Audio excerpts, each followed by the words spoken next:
So today, I got a couple products from Amazon that are for the Scion engine. So I wanted to kind of talk about this a little bit. So I think at this point I have everything I'm going to need to put this car back together, but I might be missing one or two things. I did pick up an Adams tire dressing applicator too, but everything else is for the Scion. So Amazon package, minor packing. I got an oil filter because the Mobil 1 oil filter that I'd previously purchased and put on the first engine is full of water. I got some Permatex 90-minute gasket maker. So this is for the timing cover gasket, the oil pan gasket, you know, whatever I end up removing and having to use gasket maker to make one. We'll get to that in a second. So this is this Beck Arnley box. This is an automatic transmission oil filter as well as a gasket for the automatic transmission pan. You know, that's something that Scion says do every 100,000 miles or 120,000 miles. I'm sure it wasn't done on this car, so I just got it. I figure, well, while the engine's out, while I have no ATF in it already, I might as well just do it. So, and then this is what I wanted to talk about. So this is a upper gasket kit.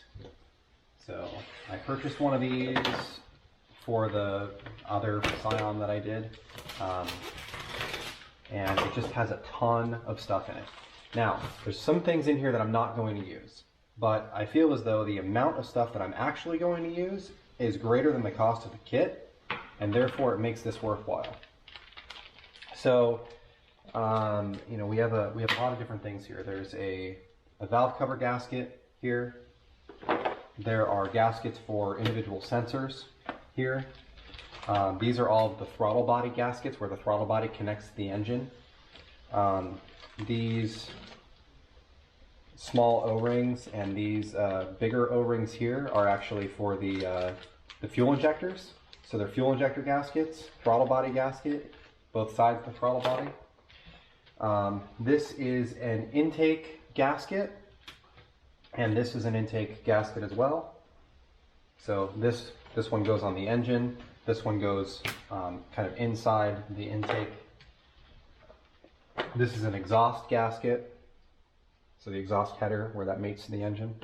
All right, so this gasket is actually for the mating surface between the top half of the exhaust, the headers, and the bottom half of the exhaust.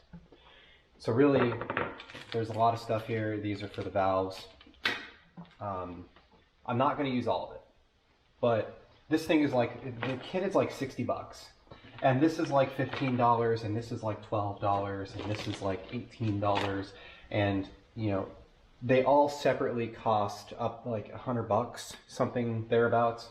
So, you know, from my perspective, I would much rather just buy this, have this complete kit, have a couple things that I don't use, and be okay with that, instead of trying to buy this gasket and that gasket and that gasket and that gasket and having them all arrive on different days and be parts of different kits and be from different manufacturers, etc.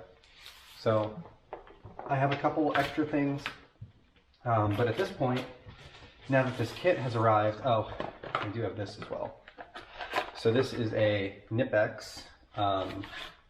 It is a clamp. It's a pair of pliers. It's designed to clamp the rings that go around the CV boots. So it's got a front clamp and a side clamp. I did order a pack of the CV boot clamps as well. They're not here yet, but I got small and large universal size clamps. And the reason for that is because I had to take two of the CV boots apart to pull the axles out to pull the engine up.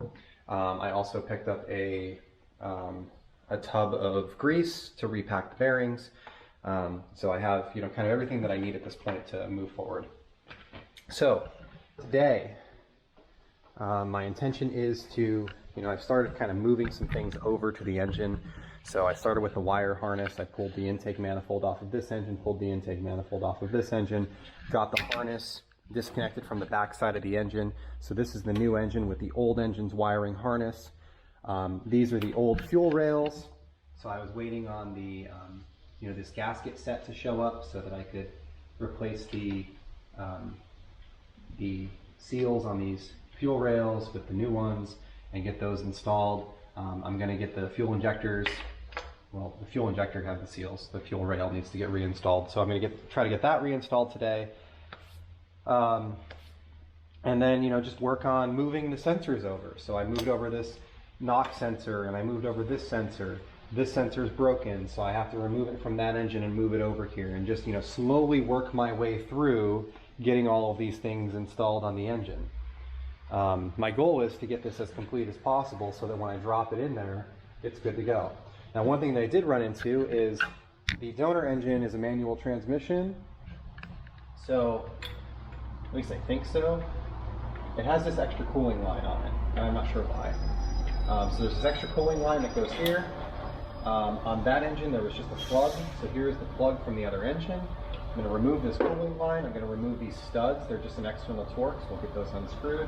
And then I got some thread locker thread sealant today, high temp thread sealant that I'm going to put on this plug, and then we'll get that tightened in the side of the engine to make sure that we don't end up with a leak. And yeah, I'm just going to kind of keep progressing through these problems as I find them, and just get this to look like that looked when it came out of the car. That's kind of the idea here.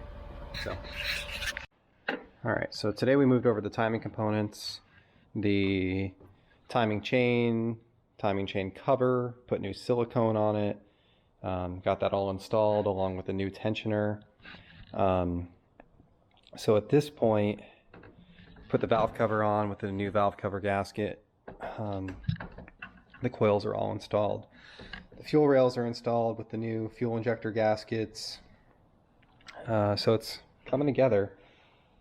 I would say the next thing that we have to do is get the transmission moved over, which that's going to be tomorrow.